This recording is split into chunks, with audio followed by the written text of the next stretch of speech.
Meghan Markle et le prince Harry participeront à une série documentaire à la maison avec le duc et la duchesse de Sussex alors que Netflix cherche à obtenir sa livre de chair du couple, a affirmé une source.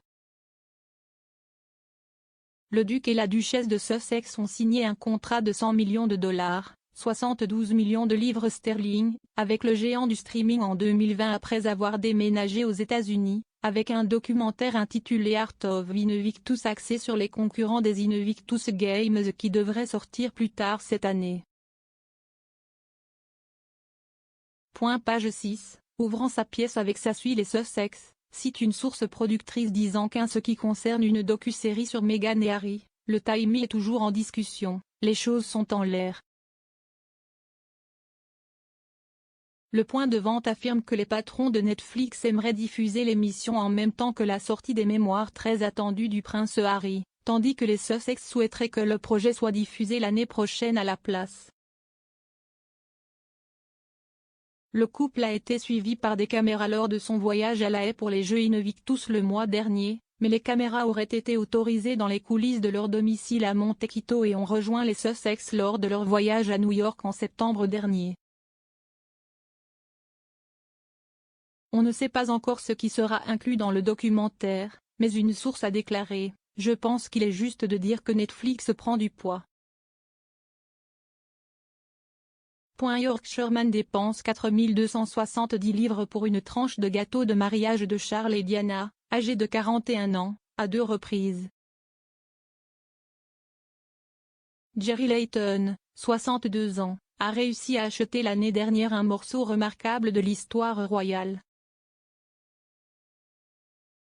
Monsieur Layton, un royaliste autoproclamé d'Al-Leeds, a acheté un morceau de gâteau recouvert de glaçage et arborant même un blason royal. La part provenait de l'un des 23 gâteaux de mariage officiels cuits pour le mariage du prince Charles et de Lady Diana Spencer à la cathédrale Saint-Paul le 29 juillet 1981. La part avait été donnée à Moya Smith, membre de la maison de la reine-mère à Clarence South. Après le mariage, Madame Smith a conservé la garniture avec du film alimentaire avant que sa famille ne vende le gâteau à un collectionneur en 2008.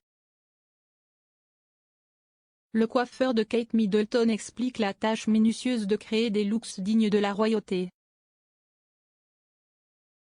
Après avoir assisté à un Commonwealth Day service plus tôt dans l'année, où la duchesse a opté pour de longues mèches bouclées, les recherches en ligne pour comment boucler les cheveux ont monté en flèche.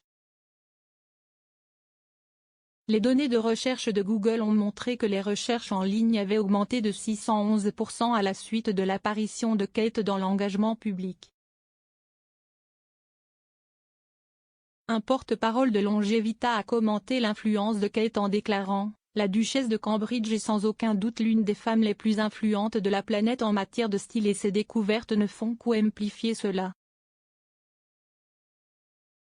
Non seulement cette augmentation du volume de recherche met en évidence l'immense capacité de Catherine à utiliser la mode et le style pour compléter les engagements auxquels elle assiste, mais les résultats mettent en lumière à quel point Catherine est reçue positivement par le public britannique. Le prince William partage un moment émouvant alors qu'il console une veuve de 100 ans lors de la cérémonie. Le prince William a partagé un moment émouvant en saluant une veuve de 100 ans tout en dévoilant un nouveau mémorial à la Royal Navy. Le duc de Cambridge est apparu mercredi au National Memorial Arboretum pour dévoiler un mémorial aux sous-mariniers et à leurs familles dans le Staffordshire. Le devoir royal, initialement destiné à la reine, a vu le duc rendre hommage aux sous-mariniers Résilience continue. Au cours de sa visite, William a rencontré des sous-mariniers, des vétérans et certaines de leurs familles. William a passé du temps avec la veuve Diana May, 100 ans, dont le premier mari, le lieutenant Gordon Knoll, alors âgé de 25 ans. Le lieutenant Knoll, commandant du HMS Untamed, est décédé aux côtés de son équipage dans la Clyde en mai 1943. William a posé une main consolante sur le bras de Madame May lors de sa rencontre avec les familles lors de la cérémonie commémorative. Meghan et Harry décrochent une importante embauche dans l'équipe d'Archewell. Meghan et Harry ont embauché Ashley Momtani pour faire partie de leur équipe Archewell. En tant que vice-présidente exécutive, Madame Momtani supervisera tous les efforts de communication pour les nombreuses divisions du groupe de Meghan et Harry, y compris leur division caritative Archewell Foundation et ses branches commerciales. Le couple a lancé Archewell Audio et Archewell Productions en 2020 après avoir signé des accords pour produire du contenu avec Spotify et Netflix.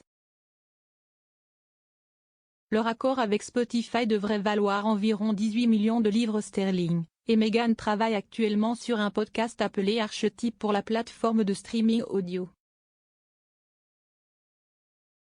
L'accord Netflix de 100 millions de dollars, 72 millions de livres sterling, du couple n'a qu'un seul projet en cours, un documentaire intitulé Art of Invictus, qui a été filmé aux Invictus Games le mois dernier et devrait sortir plus tard cette année. Ashley est actuellement vice-présidente des communications mondiales et des relations avec les médias chez Universal Filmed Entertainment Group.